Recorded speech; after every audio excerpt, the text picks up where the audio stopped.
Judah, my trust is in you. Ancient of days, my trust is in you.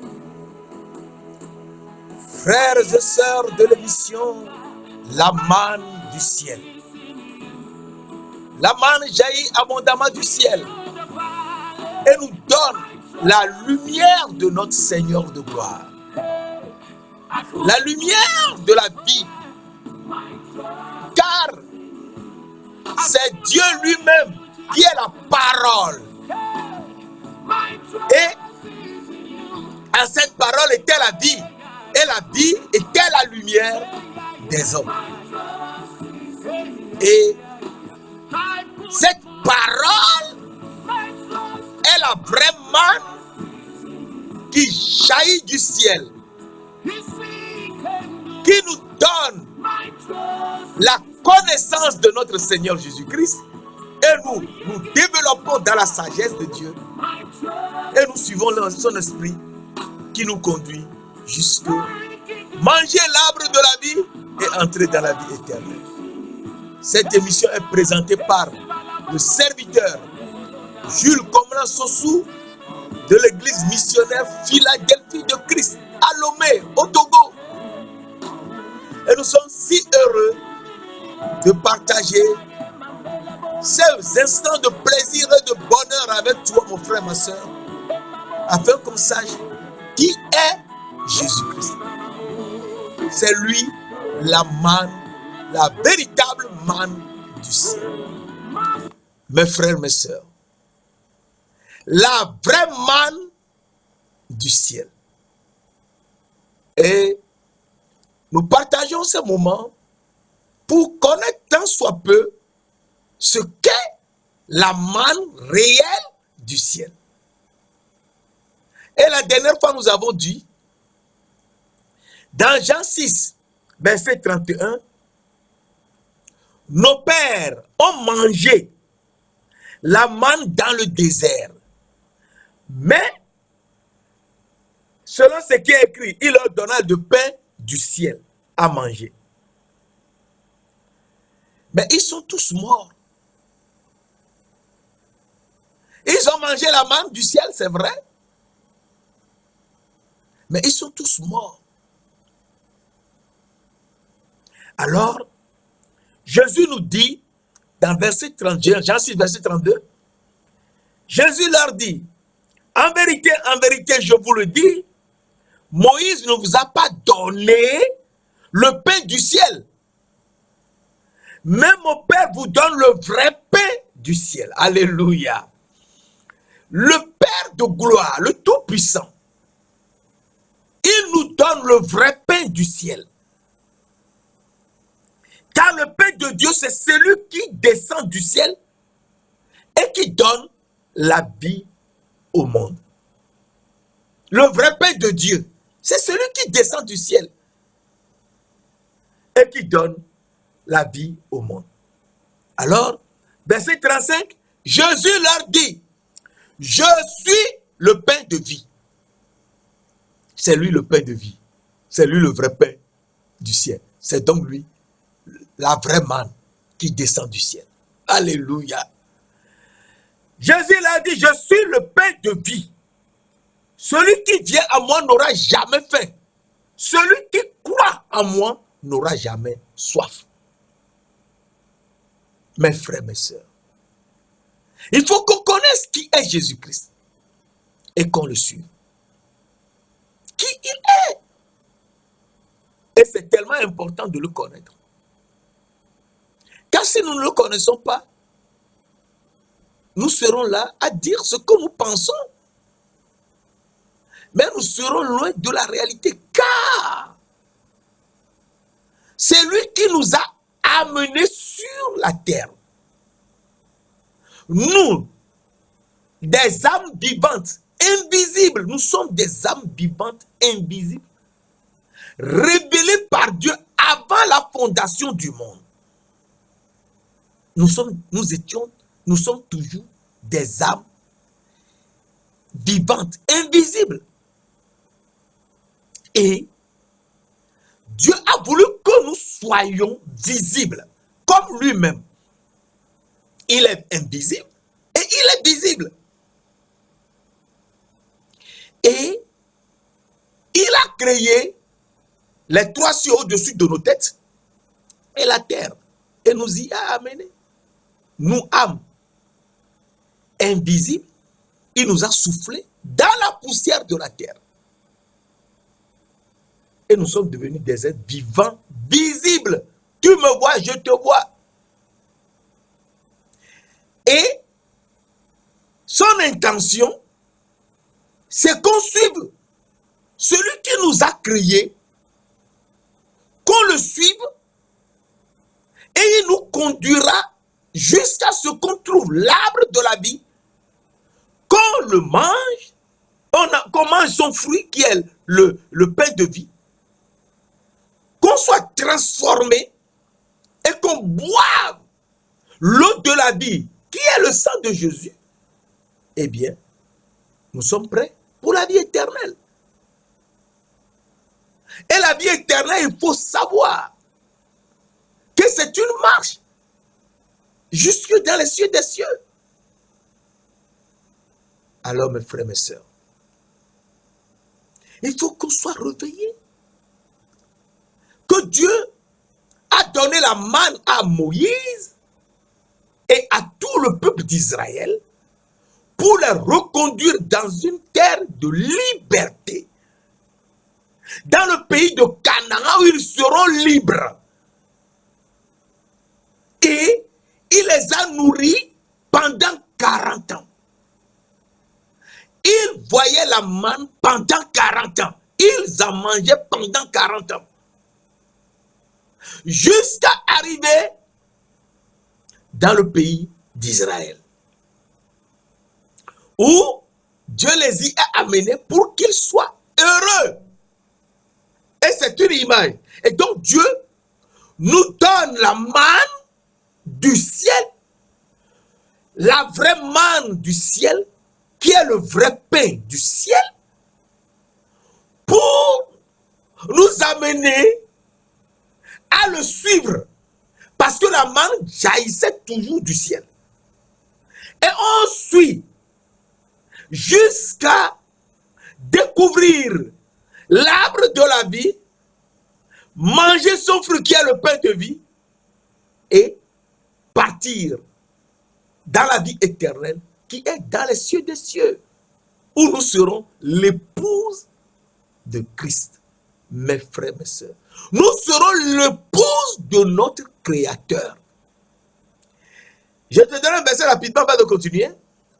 Ésaïe 54, verset 5 nous dit, car, Ésaïe 54, verset 5, car ton Créateur est ton époux.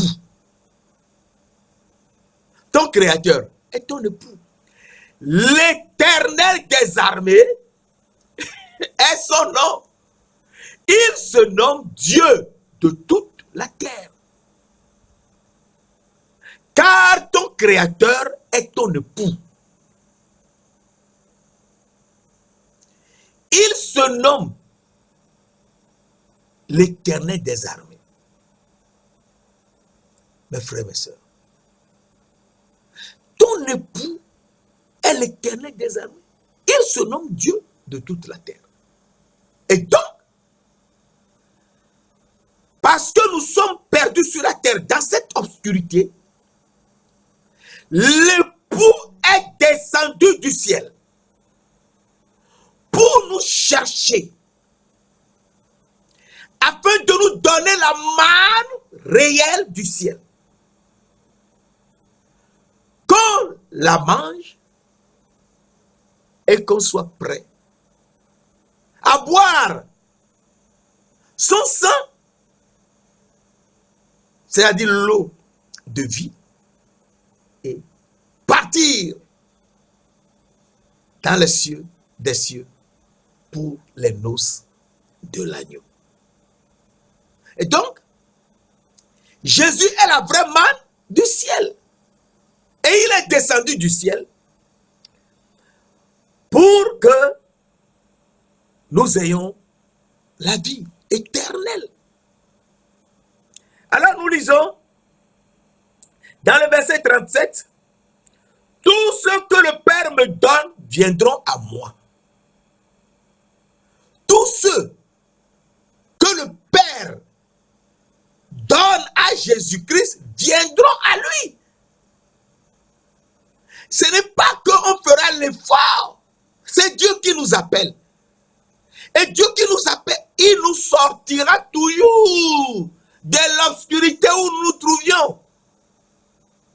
Moi qui te parle, j'étais dans une obscurité terrible. Mais le Seigneur m'ayant appelé depuis avant la fondation du monde, m'a fait sortir de cette obscurité et m'a fait venir à sa lumière. Et là, les gens ne peuvent plus comprendre. C'est toi-même, tu comprends. Et tu suis sa parole. Mon frère, ma soeur, tu es sorti de l'obscurité. Suis la parole de Dieu. Suis la parole de notre Seigneur Jésus-Christ. Et tu verras la lumière. Ce que les gens disent, les gens ne peuvent pas te connaître. Ils disent n'importe quoi. C'est toi qui es concerné. C'est toi qui as vu. Ce que tu as vu, l'autre n'a pas vu. Et ce que tu as vu d'ailleurs, tu as vu ça dans ton sommeil. Donc c'est ton âme qui a vu. L'âme ne dort jamais. Alors, verset 37 nous dit, Jean 6, verset 37, tout ce que le Père me donne viendront à moi. Et je ne mettrai pas dehors celui qui vient à moi. Car je suis descendu du ciel pour faire non ma volonté, mais la volonté de celui qui m'a envoyé. Donc Jésus est descendu du ciel. Oui, il est descendu du ciel pour faire non sa volonté, mais la volonté de celui qui l'a envoyé. Qui l'a envoyé? C'est le Père qui l'a envoyé. Le Père qui l'a envoyé. Qui a envoyé Jésus? Oui.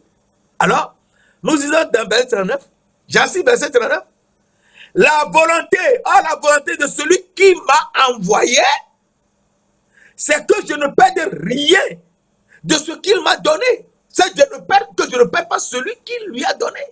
Que je ne perds rien de ce qu'il m'a donné, mais que je le ressuscite au dernier jour.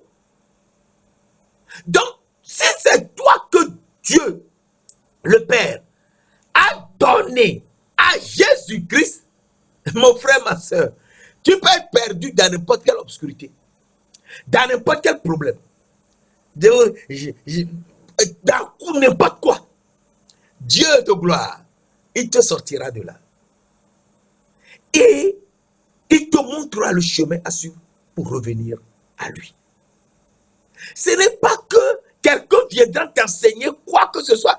Peut-être, mais c'est l'Esprit de Dieu qui nous enseigne tout. Jean 14, verset 26. C'est l'Esprit de Dieu qui nous enseigne tout. Quand Dieu dit tout, c'est tout. Ce n'est pas notre tout ici. Mais l'Esprit de Dieu nous enseigne tout et nous rappelle tout ce que Jésus-Christ a dit avant de partir.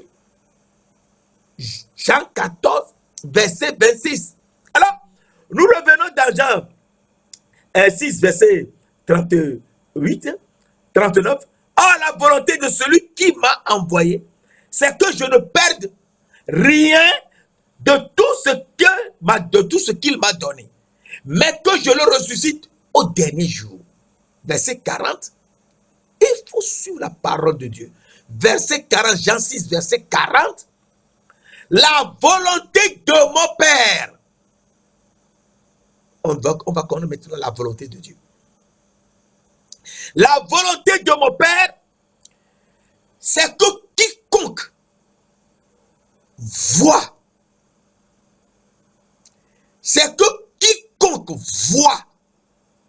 le Fils et croit en lui. Il faut voir le Fils et croire en lui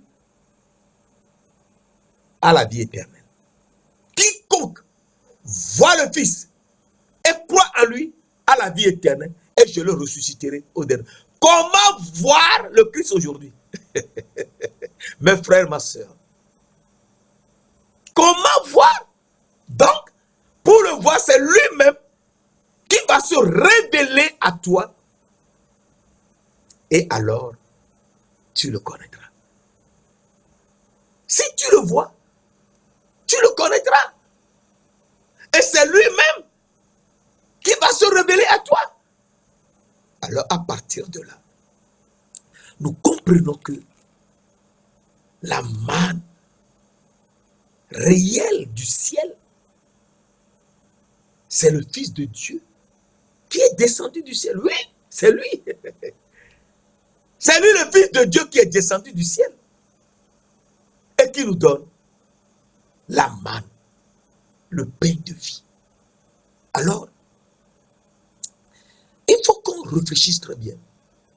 Parce que la dernière fois, je t'ai parlé de Moïse qui a donné qui a prié et Dieu lui-même a fait descendre la manne du ciel au peuple d'Israël qui en mangeait pendant 40 ans. Mais aujourd'hui, ce que je voudrais te montrer est de te faire comprendre ce que les Israélites avaient fait dans le temps et qu'on soit éveillé pour ne pas faire les mêmes erreurs aujourd'hui. Le Dieu de gloire, le Tout-Puissant, est venu jusque auprès de Moïse au mont Horeb et s'est révélé à lui en tant qu'ange de l'Éternel, qui est l'Éternel et qui est Dieu. Et lui a parlé qu'il est le Dieu d'Abraham, le Dieu d'Isaac, le Dieu de Jacob, le Dieu de leur père.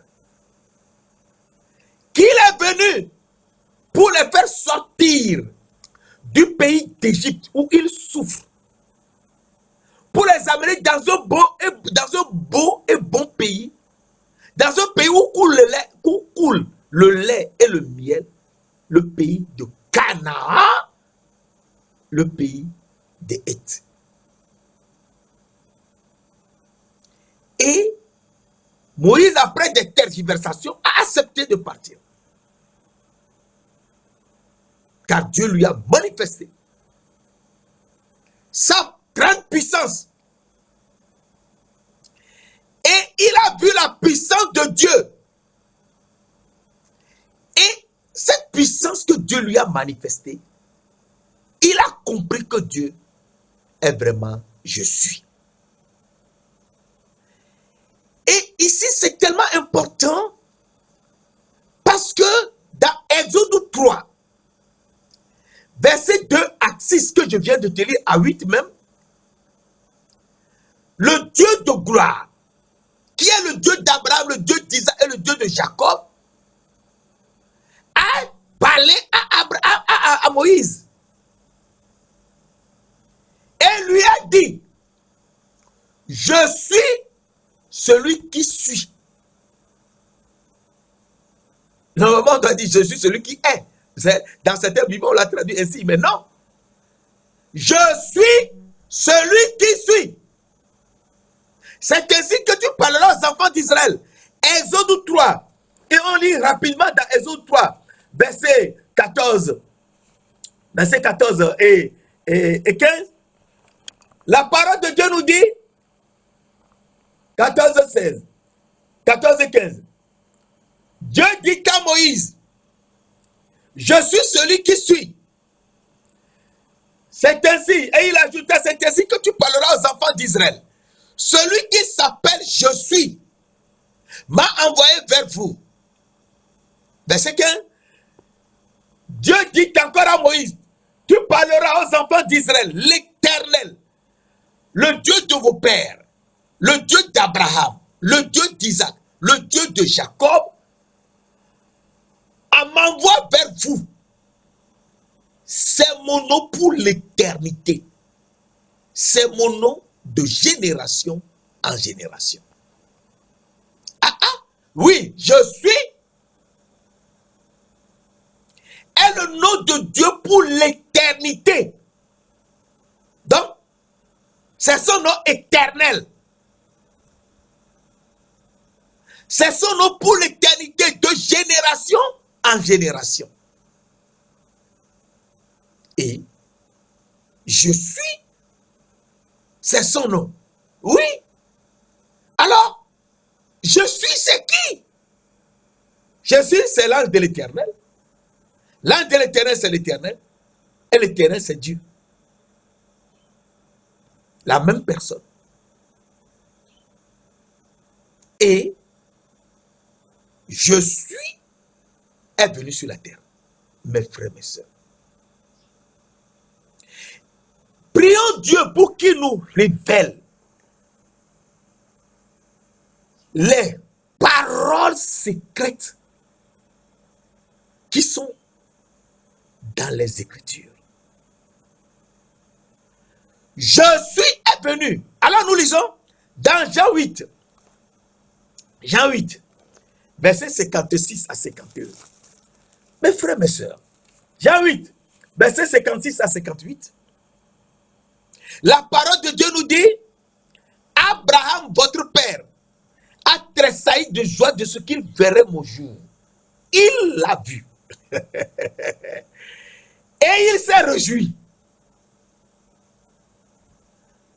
Et les Juifs lui dirent, tu n'as pas encore 50 ans et tu as vu Abraham? Oui, c'est ça l'affaire.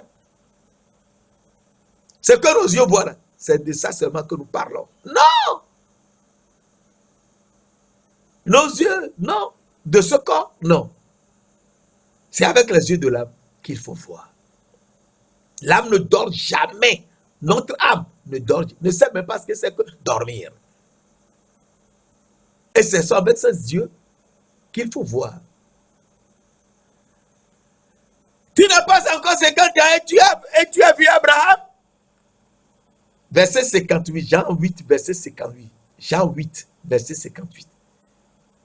Jésus leur dit, avant que Abraham fût, je suis. Ah, donc c'est lui je suis, oui, c'est lui je suis. Les Juifs prirent, verset 59, les Juifs prirent des pierres et ont voulu les jeter contre lui. Mais Jésus se cacha et sortit du temple. Comment a-t-il fait pour se cacher et sortir du temple? As-tu réfléchi à ça, mon frère, ma soeur? Il était devant les Juifs. Et il leur dit, avant que Abraham fût, je suis. C'est lui, je suis, comme Moïse avait vu sur la montagne de Horeb. Et il dit, je suis. Les Juifs ont compris. Et ils ont pris des pierres pour le lapider.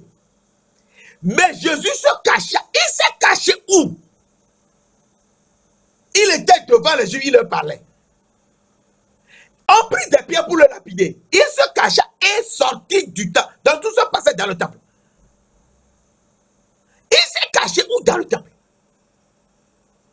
As-tu réfléchi à ça? Il s'est caché. Non, tout simplement parce qu'il était devenu invisible. Oui, c'est lui le Dieu invisible que personne ne peut voir. Il est devenu invisible et il est sorti.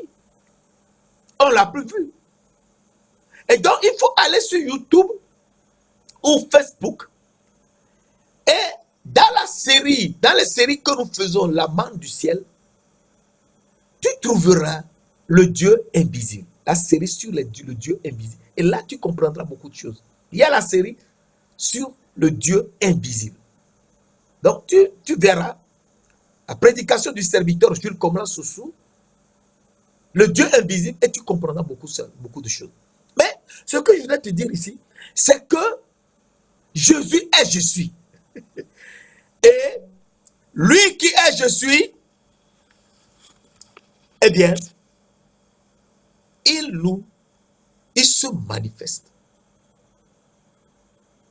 Dans Jean 18, versets 4 à 6,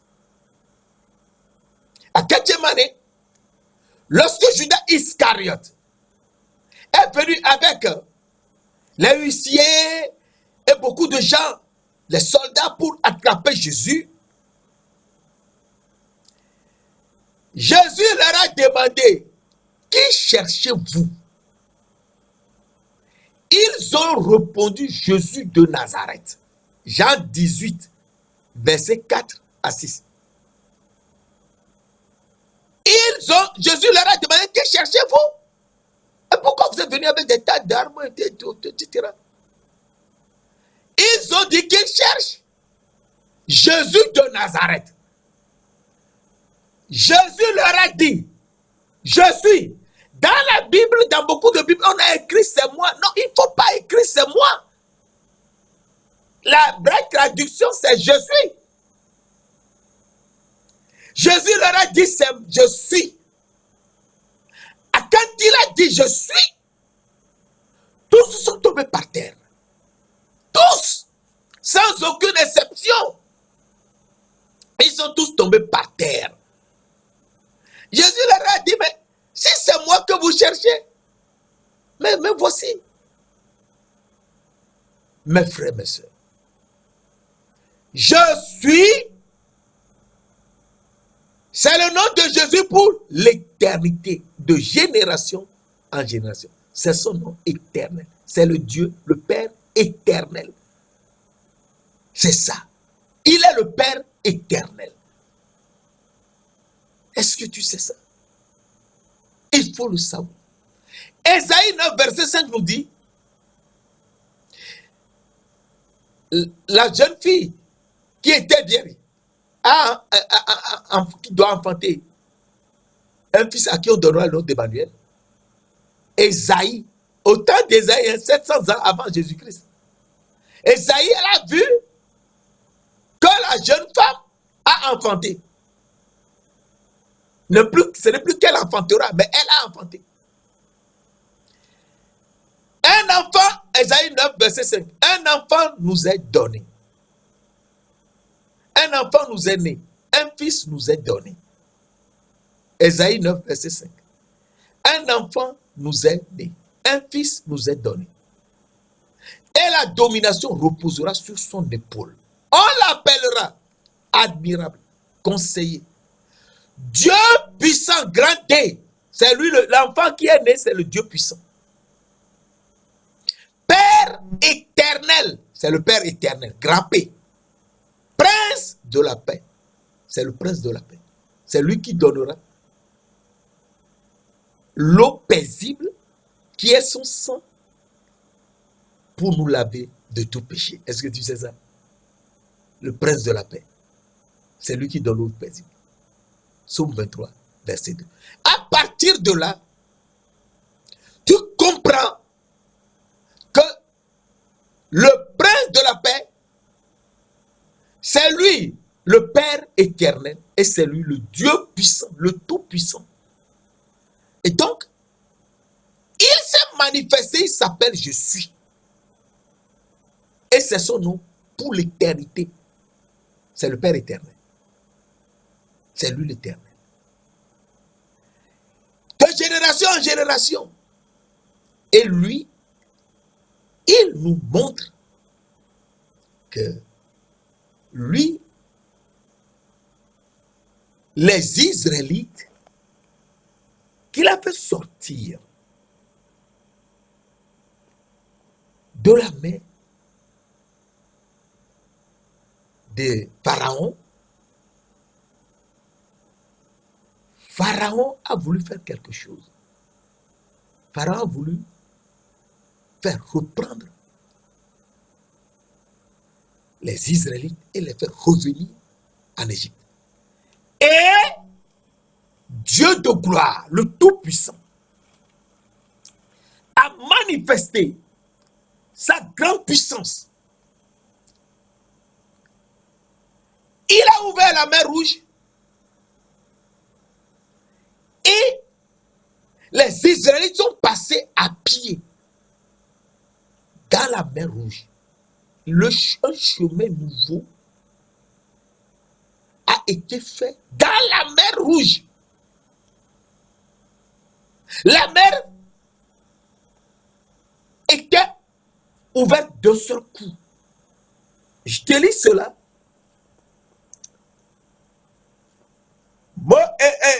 Et Genèse, Exode 14, verset 10. Pharaon approchait. Les enfants d'Israël levèrent les yeux et voici, les Égyptiens étaient à marche derrière eux. Et les enfants d'Israël eurent une grande frayeur et crièrent à l'Éternel. Et ils dirent à Moïse, n'y a-t-il pas de sépulcres en Égypte? Sans qu'il fût besoin de nous mener mourir au désert?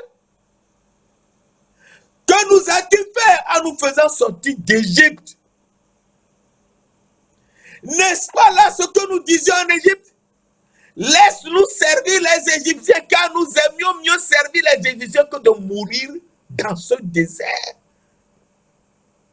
Les Israélites ont parlé contre Moïse. Mes frères, mes soeurs, qu'ils étaient bien en Égypte, de les laisser servir les Égyptiens. Voilà que Pharaon vient maintenant avec son armée pour les détruire. Verset 13, Exode 14. Moïse répondit au peuple, ne craignez rien, restez en place et regardez la délivrance que l'Éternel va vous accorder en ce jour. Car les Égyptiens que vous voyez aujourd'hui, vous ne les verrez plus jamais. L'Éternel combattra pour vous et vous gardez le silence. Verset 19, l'ange de l'Éternel qui allait devant le camp d'Israël partit à la derrière eux. Et la colonne de nuée qui les précédait partit et se tint derrière. Verset 22, Moïse étendit sa main sur la mer et l'Éternel refoula. Moïse, lui, a étendu la main seulement. L'Éternel lui a refoulé. Ce n'est pas Moïse qui a fait. C'est l'Éternel qui a refoulé. Et ça, c'est très important. Parce qu'il y a beaucoup de films où on voit Moïse. Non, c'est pas Moïse qui l'a fait. C'est l'Éternel qui a refoulé la mer. Exode 14, verset 21. Moïse étendit sa main sur la mer. Et l'Éternel refoula la mer par un vent d'Orient qui souffla avec impétuosité toute la nuit. Il mit la mer à sec et les eaux se fendirent. Donc c'est l'Éternel qui a mis la mer à sec et les eaux se fendirent. Verset 29, les enfants d'Israël entrèrent au milieu de la mer à sec et les eaux formaient comme une muraille à leur droite et à leur gauche. Verset 23, les Égyptiens les poursuivirent et tous les chevaux de Pharaon et ses chars, ses cavaliers entrèrent après eux. Et à la veille du matin, l'Éternel de la colonne de feu de nuée regarda le camp des Égyptiens et mit en désordre le camp des Égyptiens. Et tous étaient morts, mes frères, mes soeurs. Pharaon avec ses 600 chars d'élite et ses chars de cavalerie, ils étaient tous morts. Tous. Alors, les Égyptiens, les Israélites sont tellement contents. Ils ont chanté. Et nous voyons que dans le verset 22, il s'est passé quelque chose. Genèse, Exode 15, verset 22, qui est très important. Moïse fit partir de la mer Rouge, il prit la direction du désert de Chour, et après 3 journées de marche dans le désert, ils ne trouvèrent point d'eau. Ils arrivèrent à Mara, mais ils ne purent boire l'eau de Mara parce qu'elle était amère. C'est pourquoi ce lieu fut appelé Mara. Alors, le peuple murmura contre Moïse en disant, que boirons-nous? Et l'Éternel a transformé. Ce fut là qu'il le mit à l'épreuve. Ils arrivèrent à Élim, où il y avait 12 sources d'eau et 70 palmiers. Ils campèrent là, près de l'eau. Donc, le peuple, après la délivrance de la mer Rouge face aux Égyptiens, qui étaient leurs maîtres en Égypte, qui les maltraitaient, ils ont vu la mer Rouge se fendre en deux. Ils sont passés à pied. Et la mer s'est refermée sur Pharaon et sa troupe qui les suivait pour les détruire. Tous étaient morts. Tous. Et quelque temps après, ils arrivèrent dans un lieu, après 3 jours de marche, où ils ne pas trouvé de l'eau à boire, où il n'y avait que de l'eau amère, et ils ont commencé à murmurer. Mes frères, mes soeurs, c'est comme ça que nous sommes. Quand Dieu de gloire te prend et t'élève, ce n'est pas pour de l'amusement. C'est pour une fin extraordinaire. Les enfants d'Israël ont commencé à parler, juste pour boire. Et Dieu leur a fait boire de l'eau à Élim. Ils arrivaient à Élim, où il y avait 12 sources d'eau et 70 palmiers. Ils campèrent là, près de l'eau. De l'eau douce, de l'eau extraordinaire. Et ils ont bien bu. Et le 15e jour du second mois, après leur sortie du pays d'Égypte, les enfants d'Israël dirent que nous sommes morts par la main de l'Éternel dans le pays d'Égypte, quand nous étions assis près de pots de viande, quand nous mangeons du pain à satiété, quand nous avons été menés dans ce désert pour faire mourir de faim, quand vous nous avez fait venir dans ce désert pour nous faire mourir de faim. Toute cette multitude, le peuple a encore commencé à parler contre Moïse, bien sûr en parlant contre l'Éternel. Dieu leur avait fait boire de l'eau douce à Élim. Ils ont eu faim et c'est fini. Ils ont commencé qu'ils étaient bien en Égypte, qu'ils mangeaient bien. Et pourquoi on les avait venus dans ce désert où on les fait mourir de faim? L'Éternel dit à Moïse, je ferai pleuvoir pour vous du pain du haut des cieux. Le peuple sortira et en ramassera par jour la quantité nécessaire, afin que je le mette à l'épreuve et que je vois s'il marchera ou non selon ma loi. Le peuple a commencé à parler. Et Dieu de gloire leur a donné la manne qui descendait du ciel. Mes frères, mes soeurs, entre les deux soirs, il jaillissait la manne. Entre les deux soirs. Est-ce qu'un seul jour peut avoir 2 soirs? Non. Mais Dieu faisait venir entre les 2 soirs. Et bien, il ne voyait pas les 2 soirs. Et verset 15, les enfants disaient, regardèrent. Et ils se dirent l'un à l'autre, qu'est-ce que c'est que cela? Quand ils ne savaient pas ce que c'était, Moïse leur dit, c'est le pain que l'Éternel vous donne pour nourriture. La manne, c'est le pain que l'Éternel donne pour nourriture. Alors, nous voyons dans Genèse, dans Exode 16 toujours, verset 31, la maison d'Israël donna à cette nourriture le nom de manne. Et verset 35, les enfants d'Israël mangèrent la manne pendant 40 ans. Exode 16, verset 35, Les enfants d'Israël mangeaient la manne pendant 40 ans, jusqu'à leur arrivée dans un pays habité. Ils mangeaient la manne jusqu'à leur arrivée aux frontières du pays de Canaan.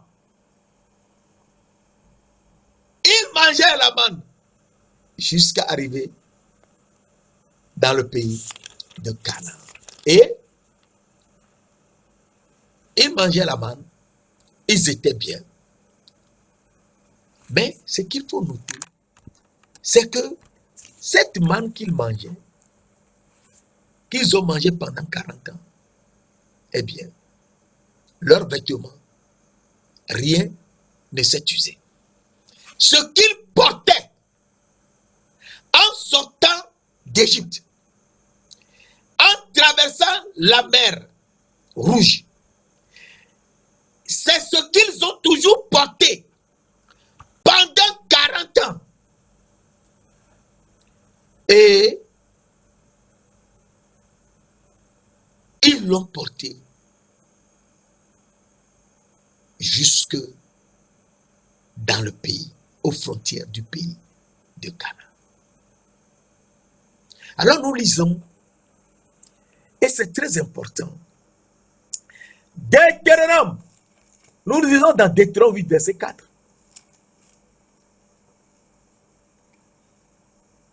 Ton vêtement ne s'est point usé sur toi, et ton pied ne s'est point enflé pendant ces 40 ans de désert. Deutéronome 8, verset 4 nous dit, les enfants d'Israël ont mangé la manne pendant 40 ans et leurs vêtements ne s'est point usé sur eux et leurs pieds ne s'est point enflé pendant les 40 ans. Et dans Deutéronome 29, verset 5, Deutéronome 29, verset 5, nous lisons, et c'est très important, verset 5, j'ai été conduit pendant 40 ans. Dieu répète, je t'ai conduit pendant 40 ans dans le désert. Tes vêtements ne se sont point usés pour sur toi. Et ton soulier ne s'est point usé à ton pied. Vous n'avez point, mon frère, ma soeur, leurs vêtements ne s'est point usé. Leurs pieds ne s'est point enflé. Et donc, ils étaient bien. Et nous voyons que le peuple mangeait la manne pendant 40 ans. Et tout cela était arrivé. Et donc, Jésus est la vraie manne. Quand on l'avait vu tout à l'heure, Jésus est la vraie manne du ciel. Oui, c'est lui le pain de vie. Et ce pain de vie nous donne la lumière de la vie. Et nous voyons clair pour aller dans la vie éternelle. En suivant Jésus-Christ, nous allons dans la vie éternelle. Car le pain de vie, c'est ce pain qui nous donne la lumière. Nous lisons dans Jean 6. Jean 6, qui est un verset très important. Jean 6, verset 48 à 51. Jésus dit, je suis le pain de vie. Vos pères ont mangé la manne dans le désert et ils sont morts. Verset 50. C'est ici le pain qui descend du ciel, afin que celui qui en mange ne meure point. Verset 51. Je suis le pain vivant qui est descendu du ciel. Si quelqu'un mange de ce pain, il vivra éternellement. Et le pain que je donnerai, c'est ma chair que je donnerai pour la vie du monde. Et donc, nous voyons que c'est Jésus lui-même qui est le pain de vie. Et celui qui mange ce pain vivra éternellement. Il ne meurt pas. Leurs pères ont mangé la manne dans le désert, ils sont morts. Jésus est la vraie manne du ciel. C'est le vrai pain de Dieu. Et donc, nous voyons que dans le verset 50, c'est ici le pain qui est descendu du ciel. Il n'en est pas de vos pères qui ont mangé la manne et qui sont morts. Celui qui mange de ce pain vivra éternellement. Et donc, Jésus nous donne le pain de vie qui nous donne la vie éternelle. Car il ne faut jamais oublier que Hébreux 13, verset 8 nous dit que nous développerons par la suite. Jésus-Christ est le même hier, était, aujourd'hui, je suis, et éternellement qui vient, c'est lui le Père éternel.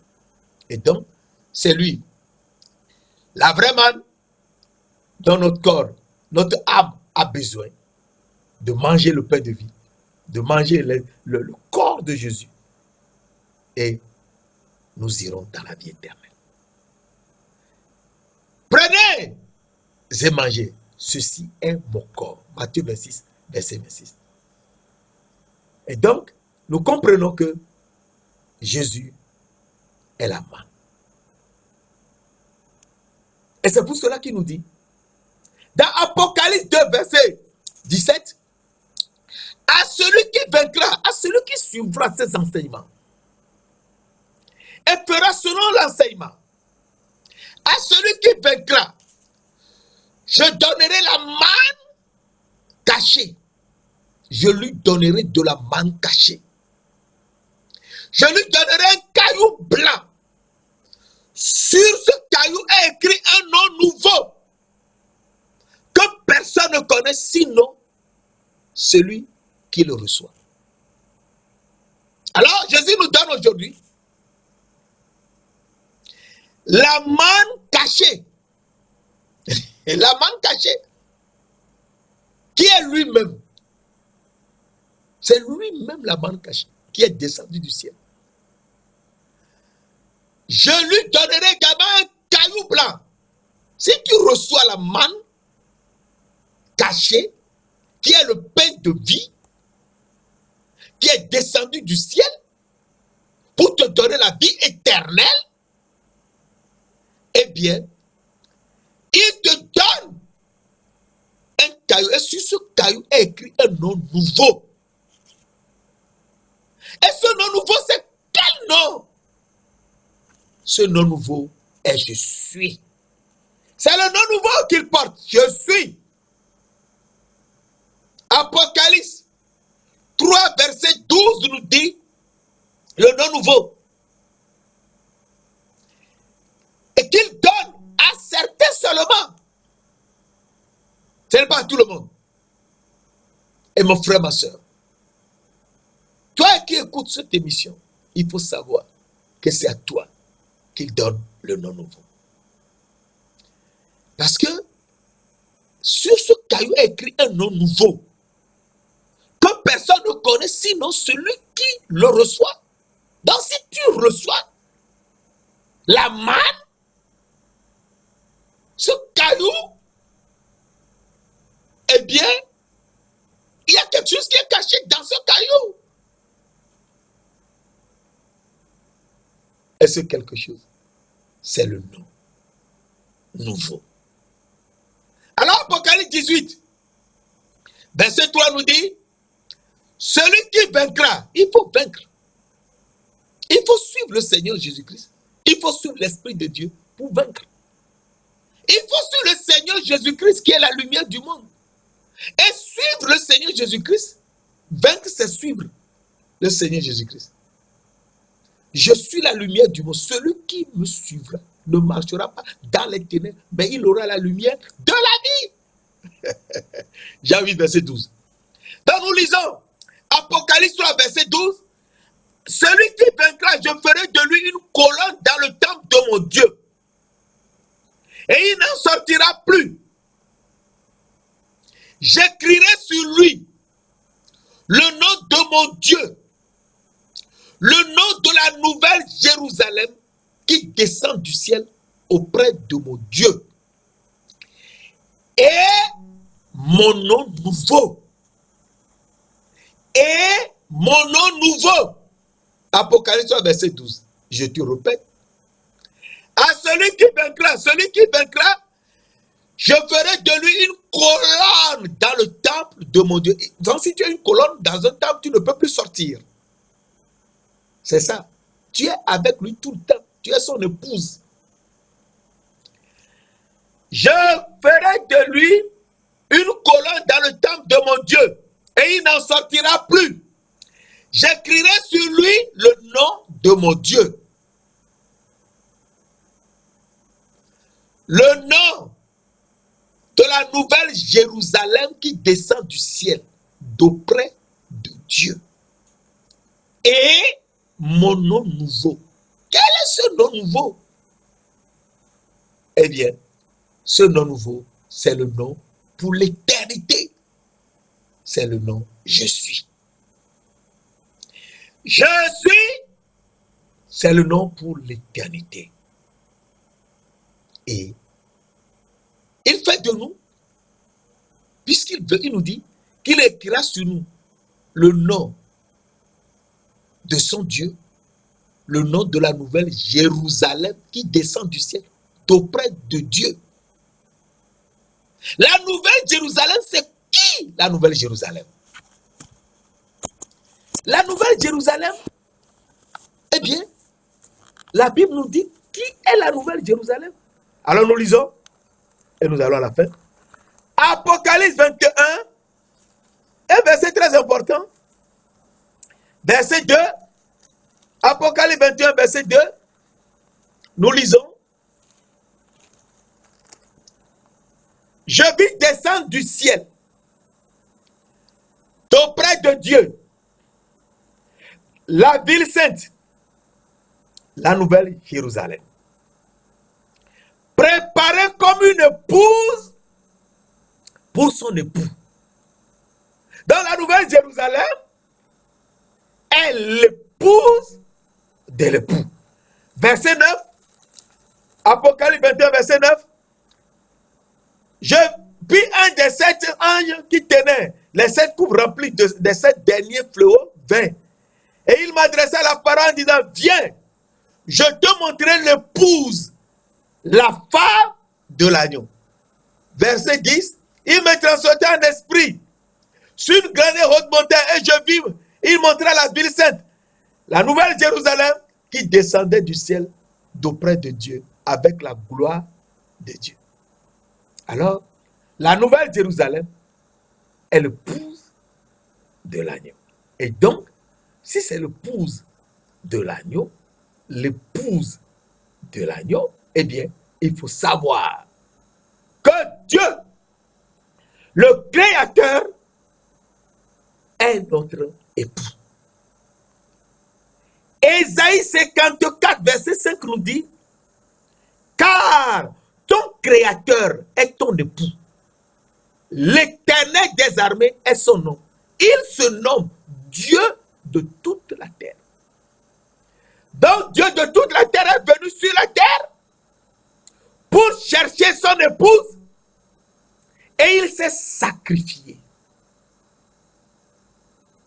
pour l'épouse. On a craché sur lui, sur son visage. On l'a giflé. On l'a frappé 39, 40 coups moins 1, 39 coups.